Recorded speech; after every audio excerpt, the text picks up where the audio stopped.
Seterusnya, majlis mempersilakan Encik Saiful Fadli Haji Mokhtar daripada Board Member Perbadanan Kemajuan Film Nasional Malaysia untuk memberikan cenderahati dan penghargaan.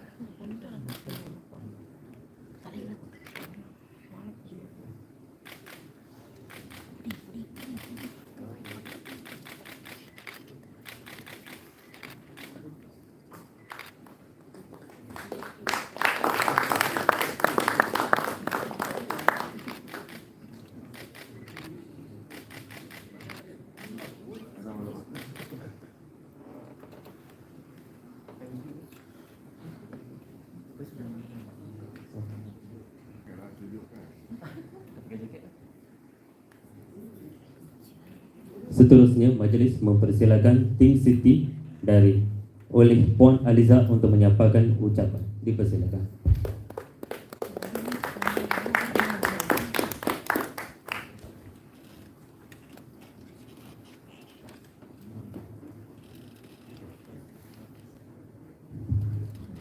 Terima kasih saudara pengacara majlis. I'll try to keep it short lah, so kita boleh tengok dokumentari as much as possible. Assalamualaikum, salam sejahtera, selamat tengah hari. Yang berbahagia, Datuk Kamil Osman, which I'm informed he will be arriving soon, Pengerusi Perbadanan Kemajuan Film Nasional Malaysia, Finas. Yang berbahagia Datuk Azmi Saifuddin Muttalib, CEO Finas. Yang berbahagia Tuan Suhan Kantor, Presiden PFM, tak lupakan juga board member Finas kita yang telah hadir hari ini, Tuan Saiful Fadli, dan juga kepada Tuan Kapten Kir Muhammad Noor, Naib Presiden pada Fadam, yang berusaha Finas Prabu, pengarah dokumentari dan juga penerima geran pemangkin ekonomi budaya untuk dokumentari ini, tetamu-tetamu hormat sekalian, wakil-wakil pada Fadam, PFM dan Finas, hadirat yang dihormati. Saya hari ini mewakili pengarah urusan Tim City, Encik Hamdan Abdul Majid, yang unfortunately could not be here. He's currently out of the country. Tapi saya akan sampaikanlah ucapannya.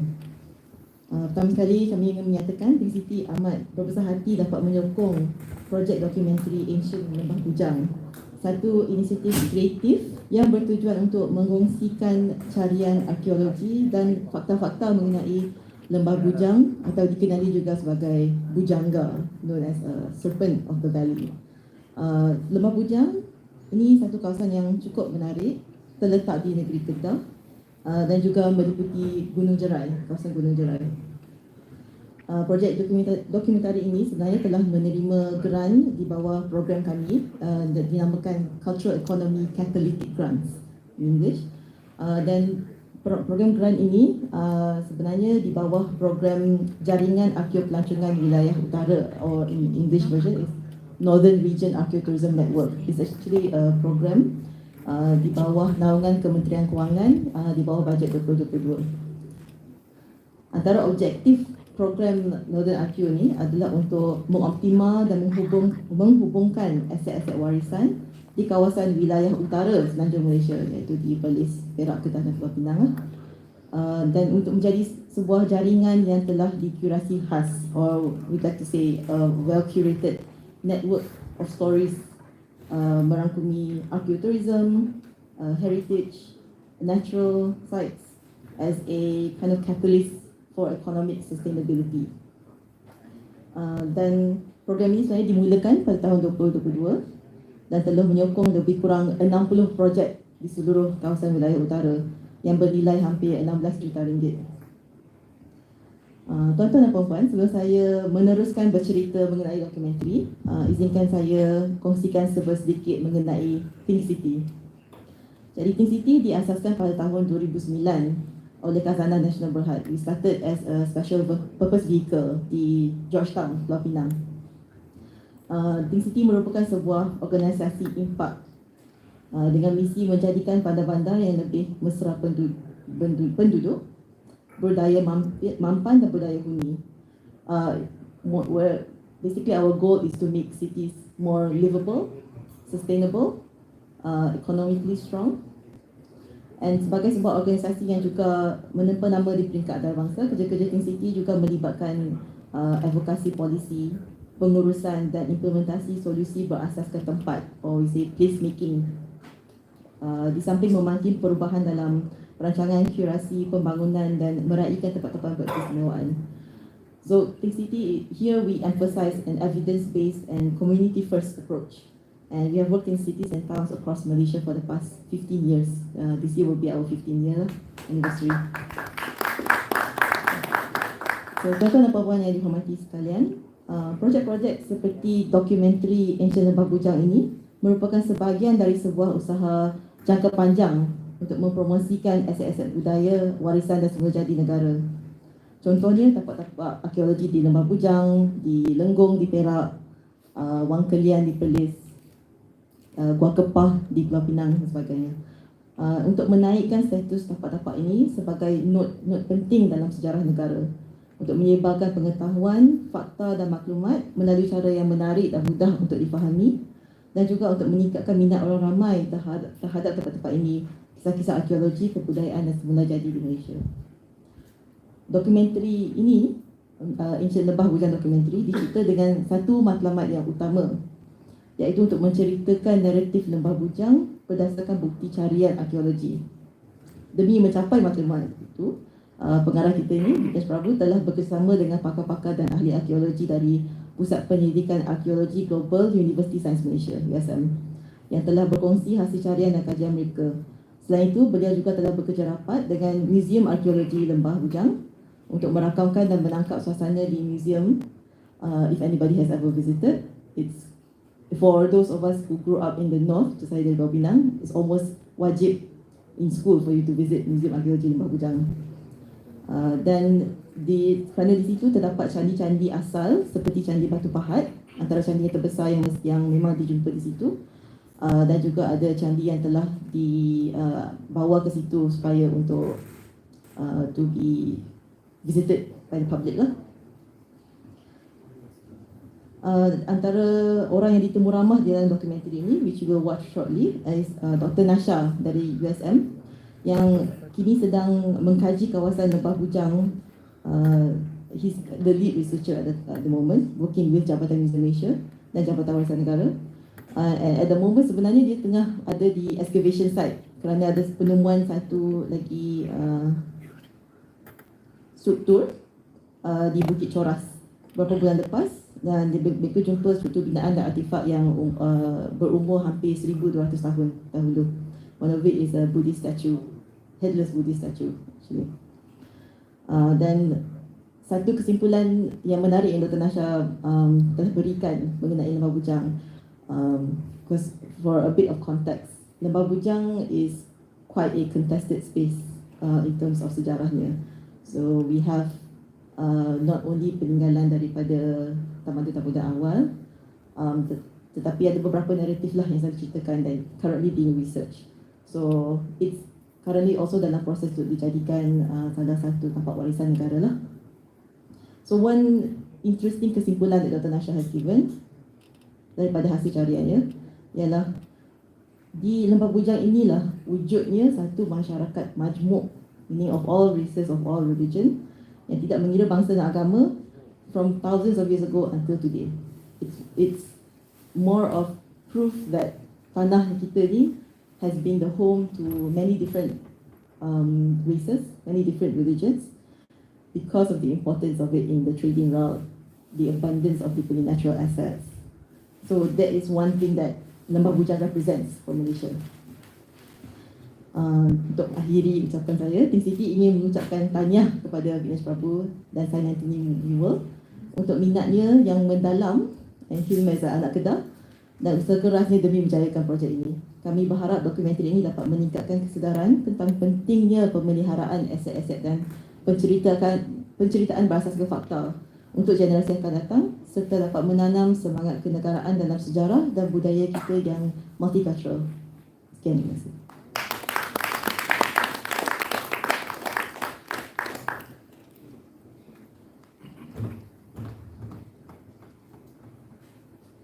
Terima kasih Puan. Seterusnya majlis mempersilakan Encik Vignesh Prabhu untuk ke hadapan.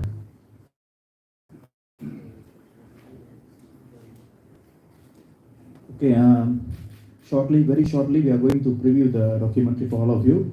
And thank you for your great time. And also very sorry for the late. And izinkan saya cakap dalam bahasa Tamil untuk 1 minit saja. Okay. வணக்கம் எல்லாருக்கும். என் பேர் விக்னேஷ் பிரபு. ஸோ நான் வந்து ஒரு வளரும் இயக்குனர். ஒன்று கற்றுக்கிட்டு தான் இருக்கேன்.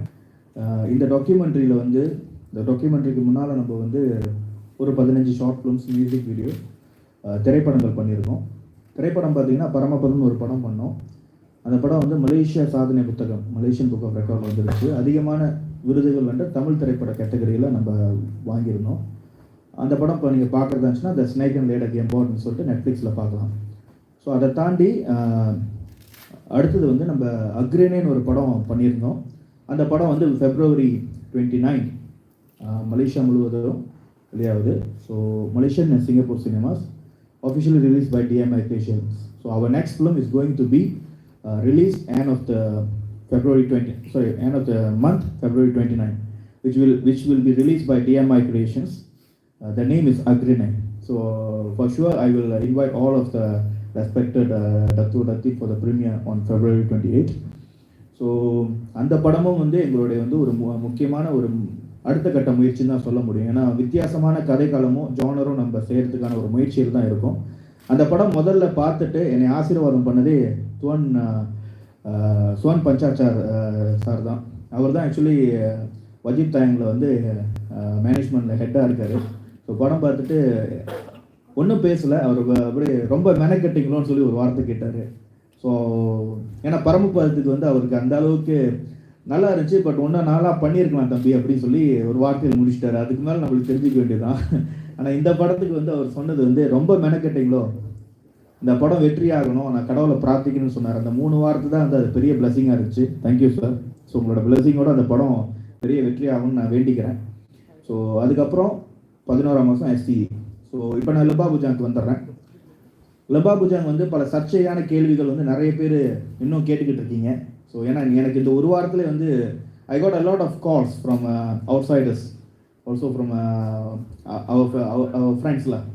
So when I start to launching about this Lembah Bujang documentary, I got a call about the fact, they asking about the factual points. Is that related to the Indian SSC or any other feedbacks? So I just want to revert to all of my Indians and all of my Malaysian friends. This documentary is focused on the multicultural.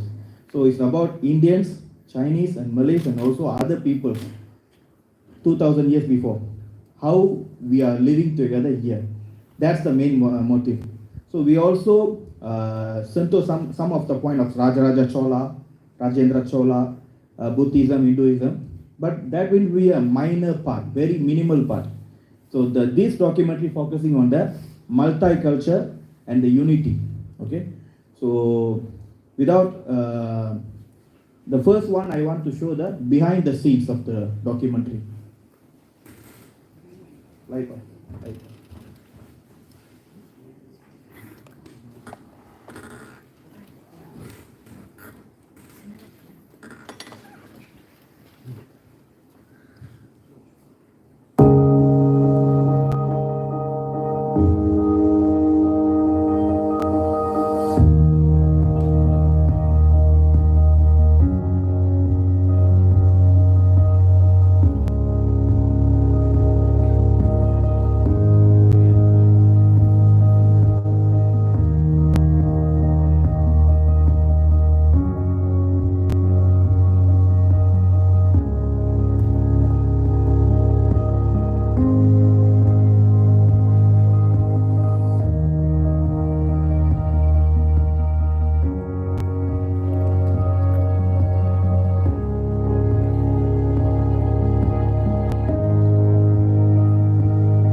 Okay, the second one, we would like to show the teaser.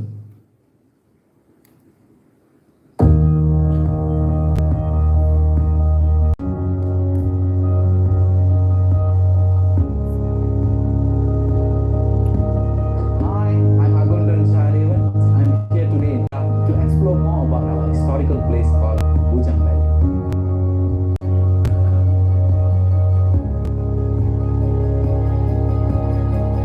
The role of ancient Kedah as the regional center for trade.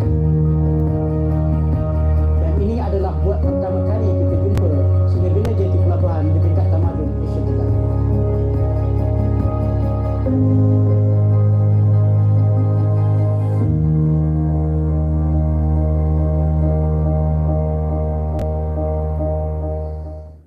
So with the blessing of Finas, TFM, FDN, and also CIP, we are launching the documentary for.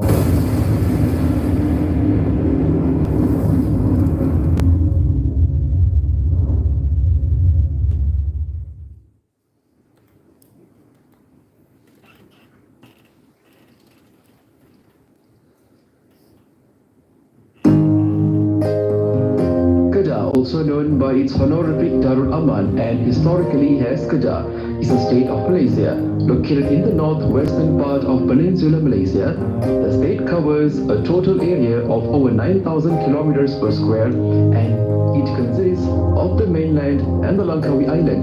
The mainland has relatively flat terrain, which is used to grow rice, while Langkawi is an archipelago, most of which are uninhabited islands.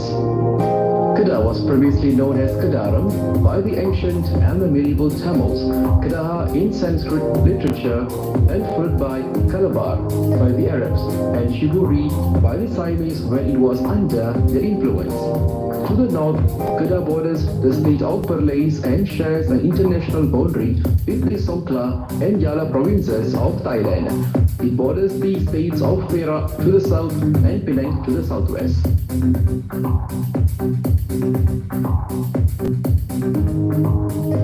The Bujang Valley is a sprawling historical complex and has an area of approximately 224 square kilometers situated near Merbok, Kedah, between Gunung Jerai in the north and the Budang River in the south.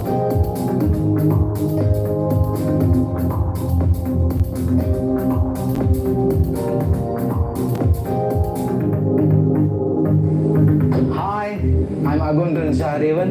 I'm a Malaysian artist. Yes, I'm here today in Kedah to explore more about our historical place called Bujang Valley. I've been invited by our Dr. Nasha, Senior Lecturer of Archaeology, University of Science Malaysia. Let's go.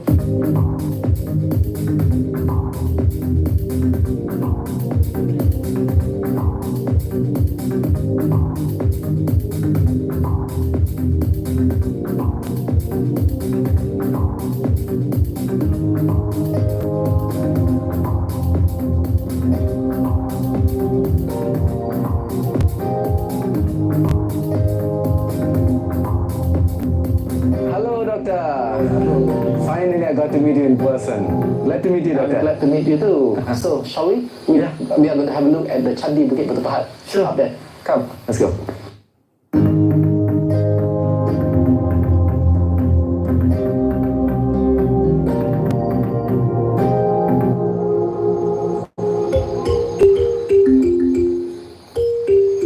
Doctor, Yeah. what is Bujang Valley? When is the civilization started? Okay, Bujang Valley refers to an area from Bukit Choras in the north down to Cerok Tokun in the south. It is the place where most of the archaeological sites related to the development of ancient Kedah were discovered. And these discoveries, they consisted of Hindu and Buddhist monuments, sculptures, inscriptions, trade items, as well as the recently discovered Sungai Batu Archaeological Complex, where we discovered all the iron smelting sites and jetty sites. Most of these findings can be dated from the 7th to the 14th century CE. However, based on historical accounts and current study on the Sungai Batu complex, we believe that the ancient Kedah civilization starts somewhere in the 2nd century, and it continued to exist until the 14th century CE.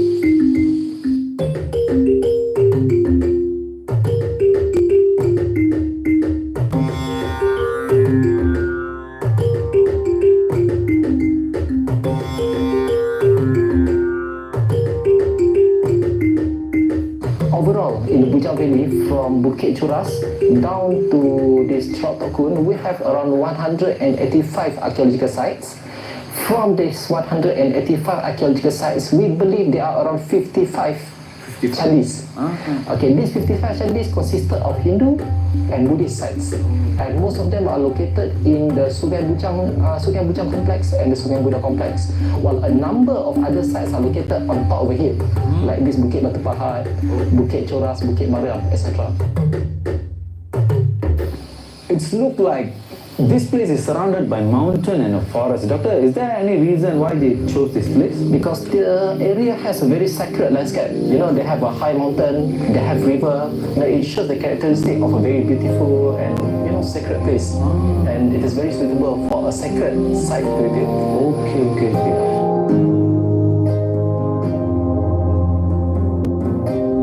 Mostly, the chandis that we have in Bujang Valley, they consisted of Hindu and Buddhist chandis. And I believe that the chandis were built to cater for the need of the traders, most of them. You know, we can prove that based on the location of the sites. Most of the chandis were located very near to the exchange sites, near the coastal areas. So the chandis was probably built, most of them were built to cater for the needs of Hindu and Buddhist traders, mostly Indians, and also from other Southeast Asian region, while a smaller number of them were built to cater for the needs of the locals. Yeah, and the most prominent sites, in my opinion, there are two. Number one is the Bukit Batu Pahat Chandi, you know, that we have on the museum, because it is the largest and it is a Hindu temple. And another one, a prominent Chandi also is site SB1B. It is a Buddhist site located in Sungai Batu. Yeah, so we have both Hindu and Buddhist sites, and most of them can be dated from the 7th to the 14th century. The Chandi is known to be constructed on 7th century by the people who lived here. They already have huge knowledge on the construction site. What are the other specialities they have, Doctor? Okay, as far as the construction of chandis, we can see first in terms of the structure. The chandi, firstly, we have the substructure, which were made either with granite blocks, bricks, or laterite bricks. And then we have the superstructure, which were made from perishable material like wood. Okay, so I believe that when it comes to the speciality of the builder of the chandis, it could have been a collaboration between the locals and the Indians. Okay, maybe the locals, they were expert in shaping the woods, wood carving, etc. So to consider, in order for the Indians to get wood, they must have collaborated with the locals. And the Indians, they could have the specialty to make bricks, you know, to determine the plan of the structure. So it could have been a collaboration, you know, so the local technology and the Indian technology. So that's what made the architecture of Bujang Valley very special. You see, we have the wooden architecture as well as the stone architecture. The Bujang Valley consisted a large area where Sungai Batu and other sites are located. It is the site of the early Hindu civilization in Malaya. Okey, selamat datang ke tapak arkeologi Sungai Batu. Saya Muhtar Saidin, bekas penyelidik utama tapak arkeologi Sungai Batu dan juga bekas pengarah Pusat Penyelidikan Arkeologi USM. Tapak ini telah dikaji sejak 2007 dijumpai dan dikaji sejak 2009 sehingga sekarang. Dan pada 2012 tapak ini telah diisytihar sebagai tapak warisan kebangsaan. Sungai Batu adalah sangat istimewa dan keseluruhan kawasan ini dikenali sebagai tamadun Lembah Bujang. Sejak 1840-an telah dikaji kebanyakannya oleh ahli British yang telah menemukan dan merekodkan lebih 80 tapak di satu kawasan seluas 400 km persegi daripada Yan sampai ke Sungai Muda. Jadi pada tahun 2007, pihak Jabatan Warisan Negara memohon kami untuk melengkapkan data untuk menjadikan Lembah Bujang sebagai satu produk pelancongan.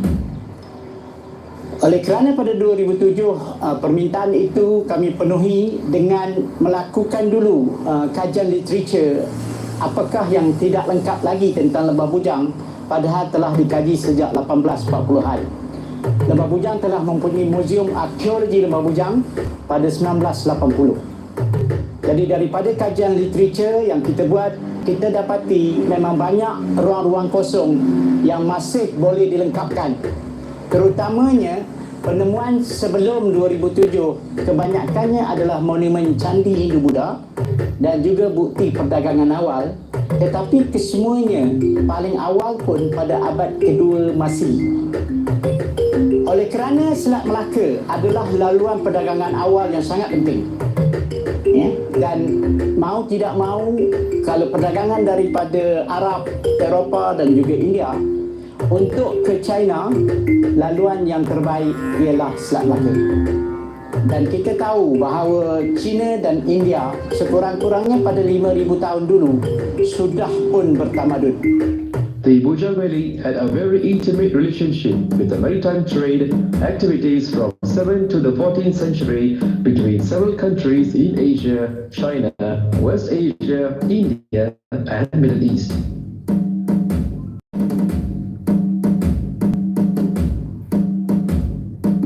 Keistimewaan Kerajaan Kedah Tua.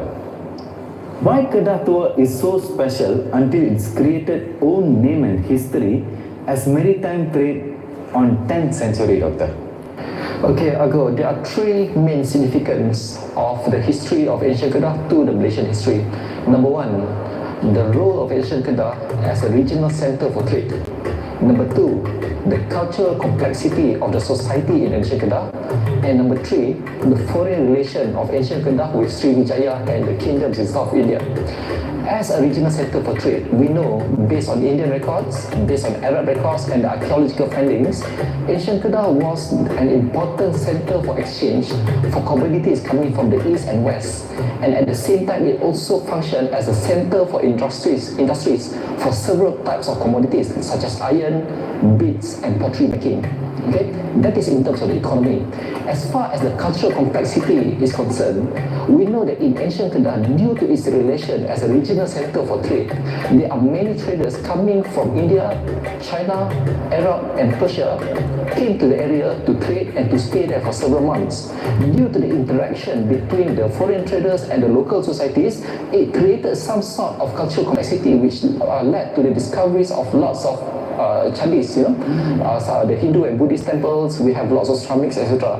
So we know that there were people from different races living together in ancient Kedah. And number three, the foreign relation.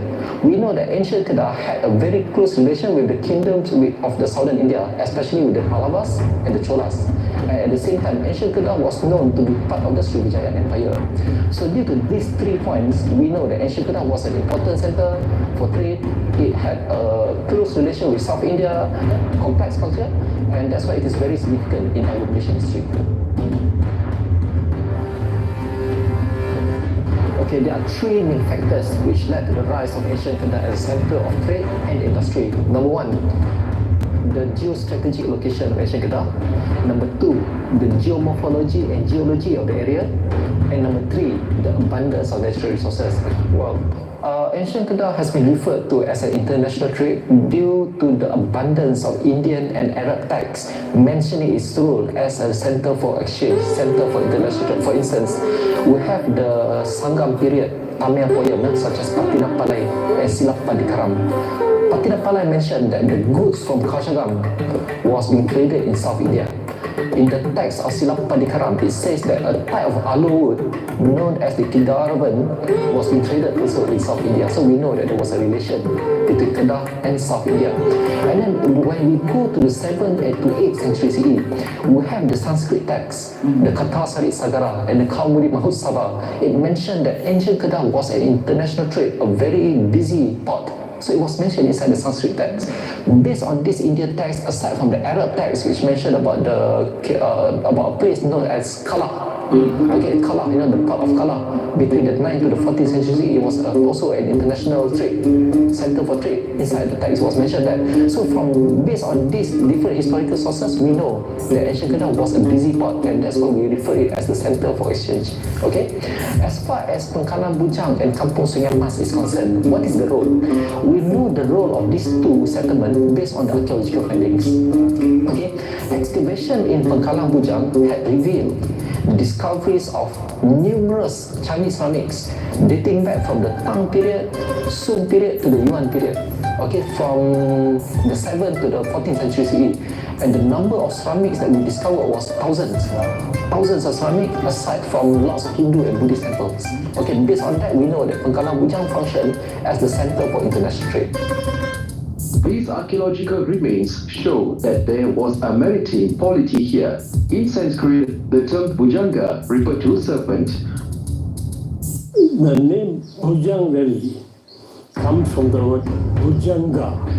In Sanskrit, Bujanga means serpent. The Merbok River is like a serpent.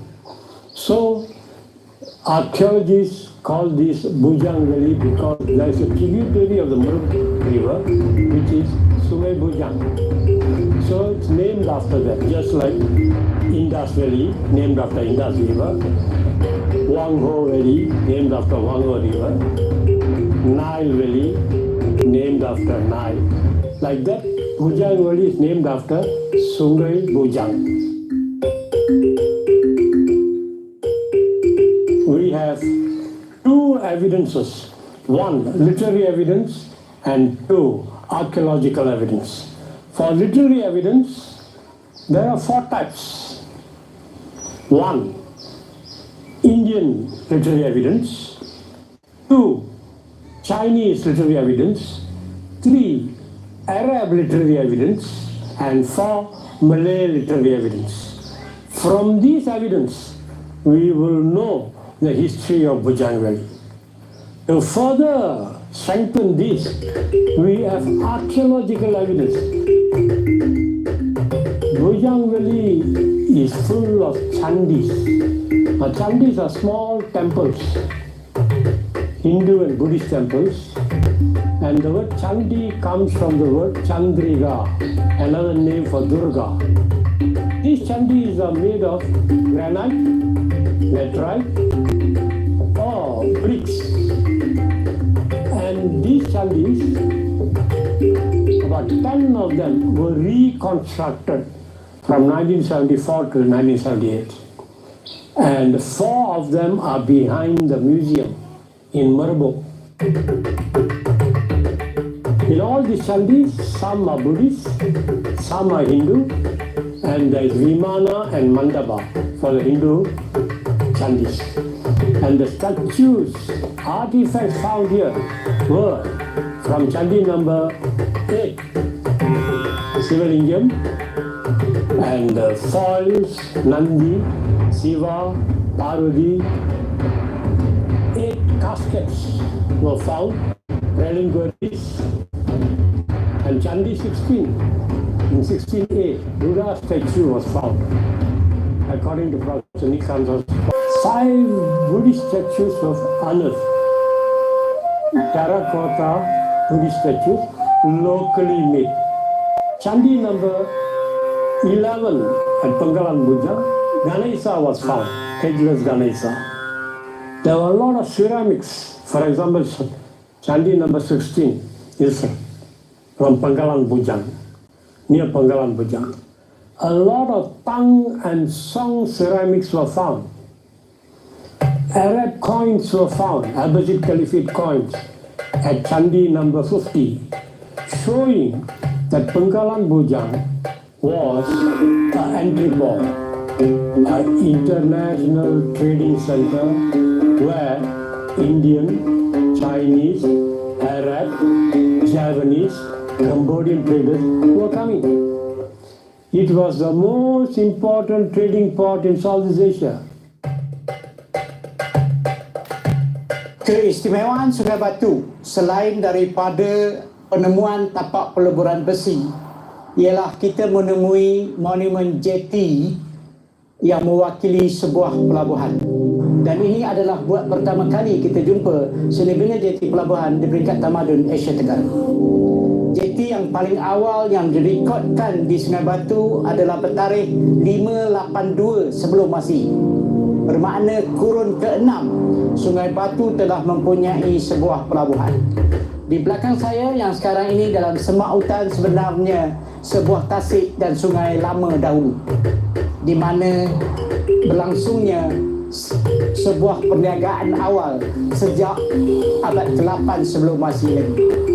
Monumen jeti ini dibina daripada bata, bricks, yang menggambarkan ada lantai, ada dinding tidak tinggi, kemudian ada pelapik tiang yang menunjukkan ada berbumbung dan kita jumpa juga atap genting. Di bahagian turun ke air, kita jumpa tangga turun dan juga struktur pengikat kapal mereka. Jadi ini adalah satu pelabuhan yang sangat hebat, sangat kuat, dan buat pertama kalinya kita jumpa bukti seni bina sebuah jeti pelabuhan di peringkat Asia Tenggara. Dan dianya jauh lebih awal daripada apa yang kita tahu dulu.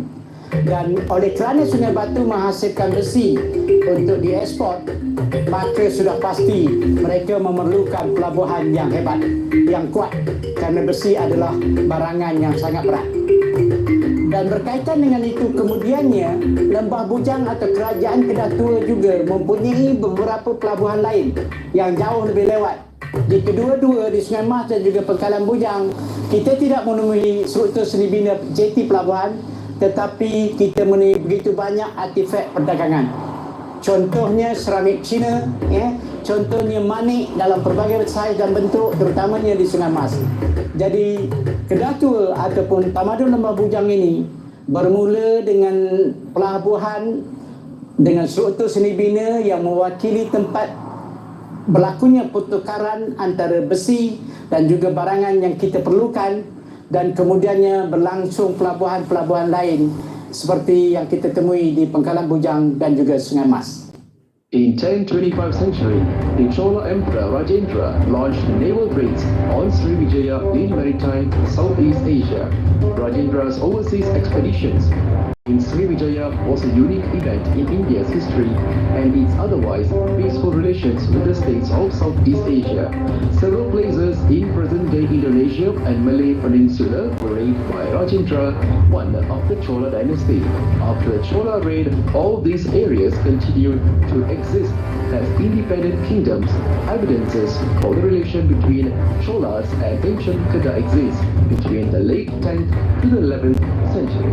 The spread of religion Hindu, Buddha and followed by Islam creates a multicultural society through maritime polity. The ancient rivalry of the great King Rajendra Cholan, the son of Raja Cholan, on 10th century in Gunung Jerai is the main factor to spread the religion everywhere, right? So, how they execute it? Okay, regarding the spread of Hinduism and the relation between Chola and ancient Kedah. Okay, we know several Chola kings which had relation with Kedah. It is Kulotungga, Rajendra Chola, and Veera Rajendra.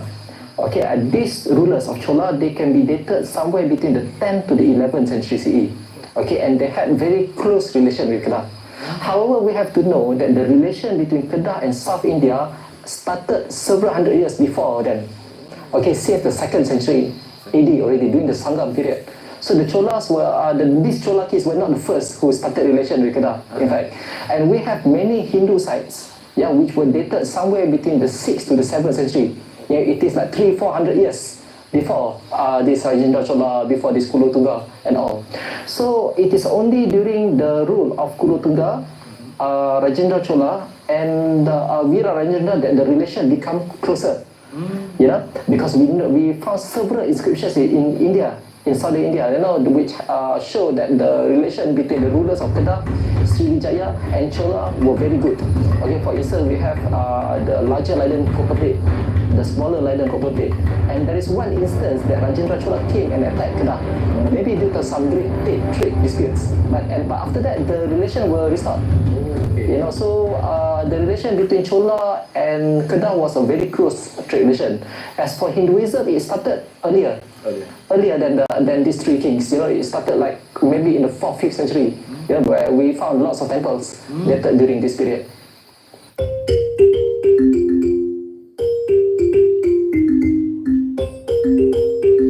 Doctor, is that true? The army of Rajendra Chola and the local inhabitants contributed to the building of ancient Kedah? Okay, we know about the attack of Raja Rajendra Chola to Kedah, especially based on the Tanjavu inscription. However, we don't have any direct evidence to say that the army maintained a presence in ancient Kedah. We don't have direct evidence for that yet. However, we know that ancient Kedah started to develop in the 2nd century CE. many hundred years before the attack of Raja Chura. And I believe that the development of ancient Kedah in terms of industry, in terms of trade, there was the Indian traders in this development, especially in terms of cultural exchange and technological exchange. Okay, especially in Sungai Batu, we have the iron smelting technology. It was an Indian technology. Okay, so we see that the transfer of technology, iron smelting technology, with the locals led to the development of the Sungai Batu archaeological complex. We have the bead making industry in Sungai Mas. It was a technology developed in South India, you know, the Arika-Medu technology. So we know that, okay, so the people of South India send the technology here to be learned by the locals. So we cannot say that the army of Rajendra Chola came here and stay here and develop it, but even before that, there were traders from South India, there were artisans, there were industrialists of South India who came to this place and exchanged their technology, connected with the locals, which led to the development of ancient Kedah. So it's not just the army of Raja Chola, but even before that.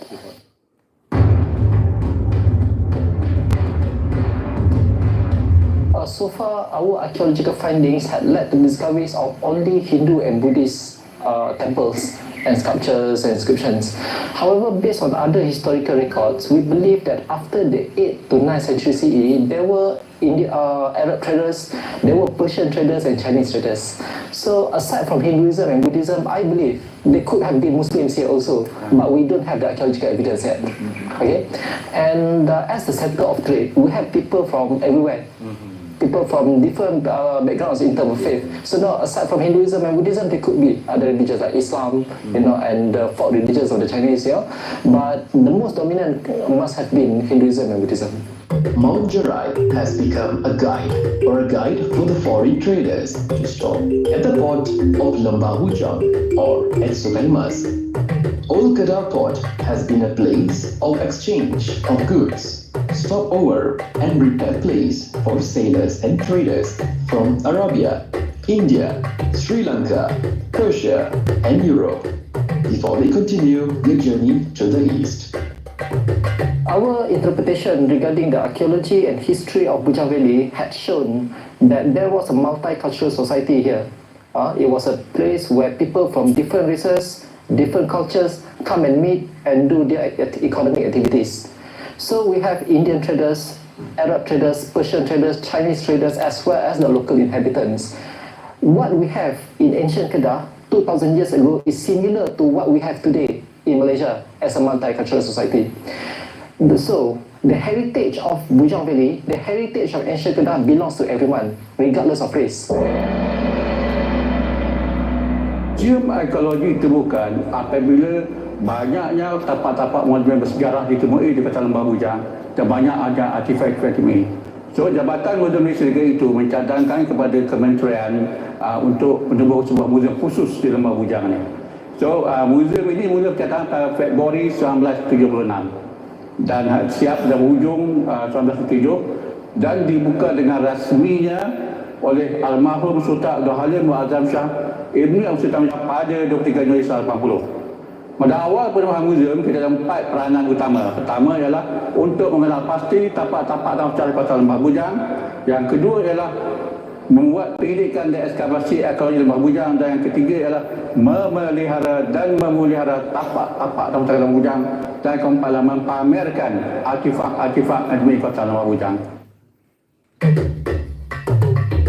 Archaeological excavation and conservation of the Bujang Valley, Kedah, 1985, as well as certified in the Malaysian Book of Records for having tens of thousands of ancient beads and one of the bead-making locations in the Indo-Pacific region, making it a site which is comprehensive. The much-needed port and having a trans-peninsular route connecting Kedah Tua to Langkah Sukabutani, Kurit has a distinguished port city. We as responsible Malaysians need to take care of our ancient history, cultural values and heritage places here for the development of our nation in the world arena.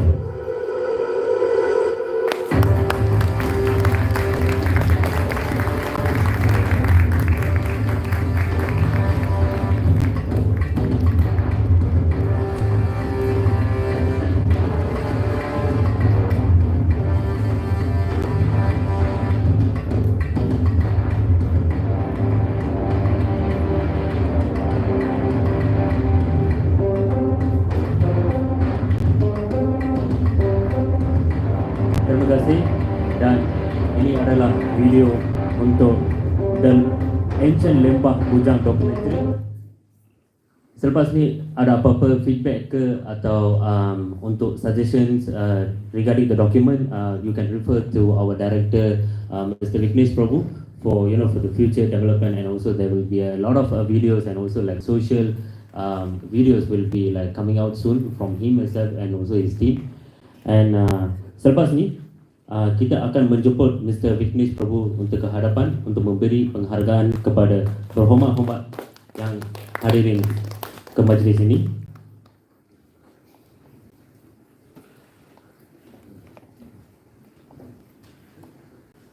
Seterusnya, kita menjemput Puan Alisa Hazlan untuk ke hadapan.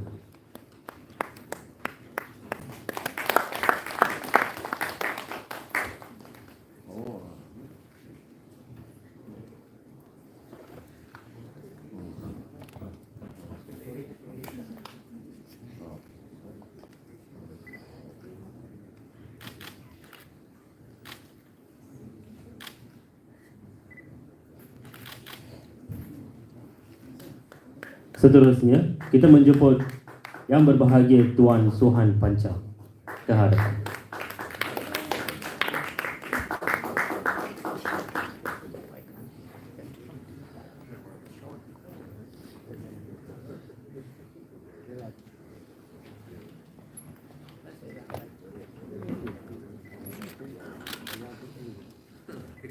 Berikan tepukan yang gemuruh.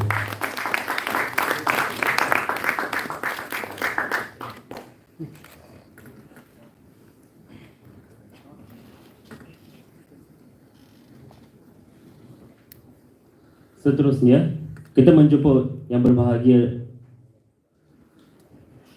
Naib Presiden of FDM, Captain Kir Matno.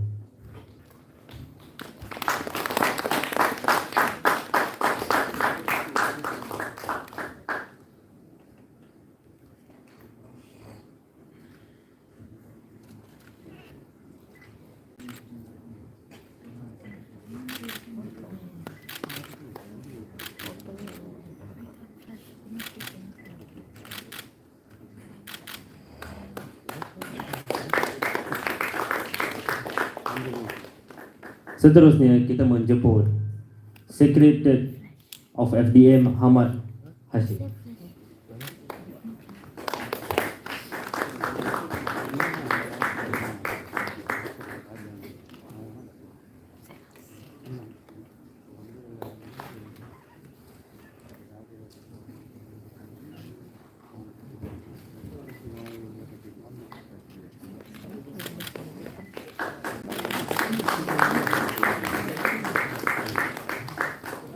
Seterusnya, kita menjemput Haji Zaini Hassan.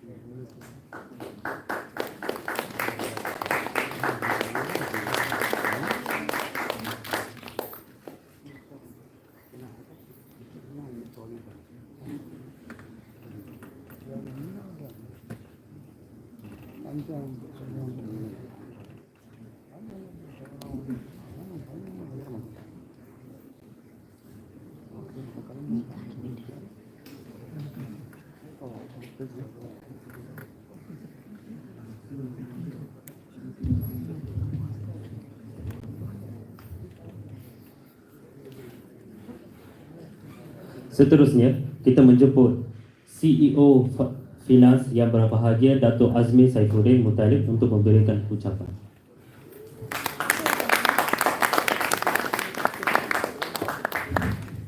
Assalamualaikum, selamat petang kepada semua hadirin yang turut hadir pada acara petang ini, pada Pasha, Presiden PFM, Kir, kepada tim Presiden FDM, Cik Hadiza, kepada Tuan Lisan,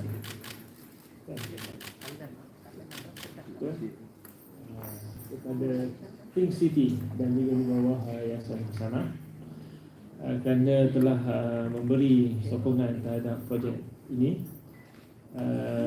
Saya dimaklumkan bahawa Datuk kami tak dapat hadirkan masa ini dalam mesyuarat, so saya akan ambil alih dan untuk memberi sepatah dua kata. Setelah menonton dokumentari tersebut, memang kita dapati ini merupakan satu projek usaha sama antara industri dan juga daripada kerajaan negeri dan juga yayasan dan juga daripada City untuk menghasilkan satu dokumentari pendek yang boleh kita war-warkan ataupun kongsi bersama hasil tersebut daripada research yang telah diberikan. Tanpa membuang masa, mungkin apa yang saya ingin nyatakan dari pihak Finas, kita mengalu-alukan lebih banyak projek-projek sebegini, especially yang melibatkan kerjasama dengan state government, dengan researcher, kalau boleh daripada pihak universiti juga bersama dengan kita yang tingkat industri. So saya harap Finas dengan industri kita teruskan sehingga tanpa membuangkan masa, saya dengan lafaz bismillah appreciate this program dan juga harap konten ini boleh kita war-warkan ataupun siarkan di platform umum dan juga supaya seluruh Malaysia dapat menonton dokumentari tersebut. Assalamualaikum warahmatullahi wabarakatuh.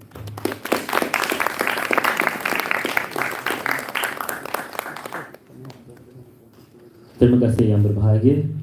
Seterusnya kita menjemput Encik Viknesh Prabhu ke hadapan. Mempersilakan. Okay, thank you to Finas CEO and also Chairman of Finas, Board of Directors of Finas, PFM, FDM, and also entire ministry people who attended here, and also special thanks to Think City Management and Managing Director, and also all the members of Think City Management, and also our lovable fans, supporters. So I hope I have given a valuable documentary for all of you, because previously I said it's not about Indians, Chinese or Muslims. It's about our nation, entire multicultural people. So that's the main thing I just want to deliver here. And all the points were delivered by current archaeologists. Okay, bukan orang yang penulis cerita ke atau khayalan ke tidak. Memang orang yang betul-betul buat what we call excavation at the research center. So Dr. Nasha is the current archaeologist, and he recently awarded as a national hero, because recently he discovered what we call a Chandi in Bukit Choras a few months back, and government given the title of a national hero. So memang Dr. Nasha adalah pakar untuk pakar arkeologi, and dia punya guru saya ingat Dato' Mokhtar, ex-archaeologist, and also I get the information from him, and the famous writer of Lembah Bujang book, historian Dato' Vinat Raja. So all the points that was given by all of them is accurate and precisely and well noted before I documented the documentary, because kalau documentary ini mungkin kita akan hantar ke beberapa film festival luar negara mewakili documentary lah. So as all of you know, recently in India, with the Elephant Whisperer, a documentary won Oscars award, representative India. Memang documentary itu budget minimum saja, tapi dia orang buat documentary yang intensif dengan konten yang lebih berbaik. Dia shooting mengenai gajah lah, elephant. So padahal dokumentari Lembah Bujang ini memang konten yang terbaik di Malaysia.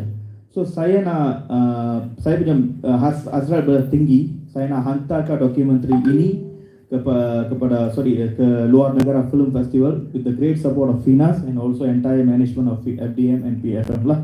So kalau ada kekurangan ke atau kelemahan dalam dokumentari ini, saya meminta maaf.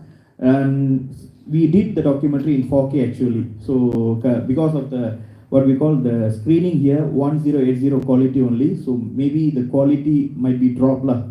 But end of the day, when the documentary will be released in YouTube and also going for festival is 4K, and the final output will be even more better, and the content will be more precise lah. So that's my final word from me. So thank you for all of you for attending, and kami telah sediakan makanan dan special food for all of you, and also for thank you for all of you for datang lah. So sorry for the Malay errors lah.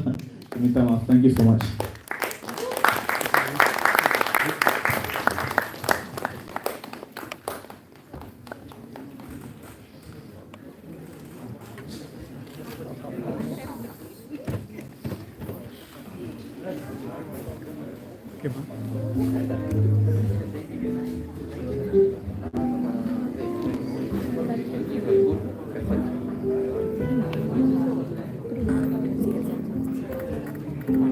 Yang berbahagia dan para hadirin sekalian, sila datang ke hadapan untuk sesi penggambaran.